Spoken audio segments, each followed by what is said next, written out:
क्या आप जानते हैं कि 5 अक्टूबर को एक ऐसे भारतीय का जन्म होता है जिसने धरती के सबसे ऊंचे पर्वत की ऊंचाई को एक्यूरेट मेजर किया था, लेकिन अंग्रेजों ने उन्हें वो क्रेडिट नहीं दिया। मैं बात कर रहा हूं राधानाथ सिकदर की, एक अनसंग जीनियस जिन्होंने साइंस एंड मैथमेटिक्स में अपना रिमार्केबल कंट्रीब्यूशन दिया। राधानाथ सिकदर का जन्म 5 अक्टूबर 1813 में कोलकाता में हुआ। वो मैथमेटिक्स के लिए एक स्पेशल या एक्स्ट्रा ऑर्डिनरी एप्टीट्यूड स्किल से ब्लेस्ड थे। During his graduation days in Hindu college उनके मेंटोर थे हेनरी विवान दुरोजियो, जो एक फॉरवर्ड थिंकिंग एजुकेटर और रिफॉर्मिस्ट थे। दुरोजियो की टीचिंग्स ने राधानाथ सिकदर के एनालिटिक माइंड को शेप किया, जिससे उन्हें लॉजिक्स, ज्योमेट्री, नंबर्स के पीछे के एनालॉजी को और डीपली स्टडी करने के लिए प्रोत्साहन किया। केवल 18 साल की उम्र में राधाकांत सिकदर ने the great trigonometrical survey of India को ज्वाइन किया, जिसका उद्देश्य था लार्ज इंडियन सबकॉन्टिनेंट को साइंटिफिक एक्यूरेसी के साथ मैप करना, जो ब्रिटिश इंडिया की एक शुरुआत थी। और इसको लीड कर रहे थे जॉर्ज एवरेस्ट। ये सर्वे केवल मैपिंग का ही टेस्ट नहीं था, बल्कि इसमें वाइल्ड टेरेन से गुजरना था, एक्सट्रीम क्लाइमेटिक कंडीशन को फेस करना था, साथ साथ टेक्निकल ट्रिग्नोमेट्रिकल कैलकुलेशंस थी। लेकिन राधानाथ सिकदर की मैथमेटिकल ब्रिलियंस और डेडिकेशन ने इस काम को कर दिखाया और बहुत जल्दी सर्वे की फील्ड में वो बहुत बड़े एसेट बन गए। राधानाथ सिकदर के करियर में सबसे बड़ा टर्निंग पॉइंट आया 1852 में, जब एंड्रयू स्कॉट नाम के सर्वेयर जनरल ऑफ इंडिया के अंडर एक टीम बनाई गई और उसको टास्क दिया गया कि हिमालयन रेंज का डाटा कलेक्ट किया जाए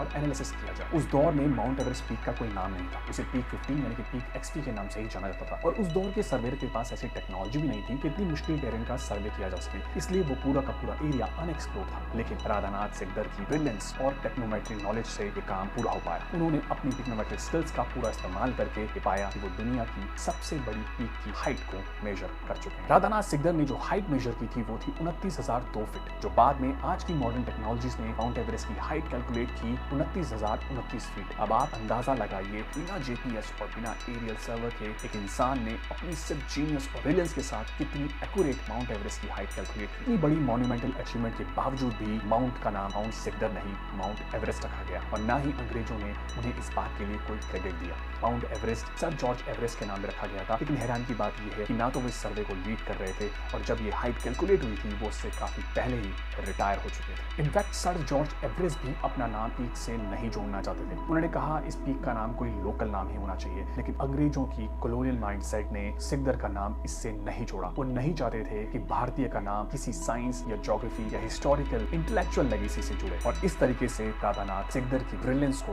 अंग्रेजों ने अपनी कॉलोनियल लेगेसी के अंदर दबाए रखा और उनको बिल्कुल क्रेडिट नहीं दिया। वो चाहते थे क्रेडिट मिले तो केवल अंग्रेजों को, लेकिन सच को जितना छुपाया जाए वो बाहर निकल के आ ही जाता है। और राधानाथ सिकदर की इस ब्रिलियंस ने फाउंडेशन रखी जियोडेसी, सर्वे और कार्टोग्राफी की, जो आज क्लाइमेट रिसर्च के लिए एक एसेंशियल है। राधानाथ सिकदर को अगर एक ह्यूमन कंप्यूटर कहा जाए तो गलत नहीं होगा। ऐसी ही और इंटरेस्टिंग वीडियोस के लिए हमें लाइक, शेयर और सब्सक्राइब करें।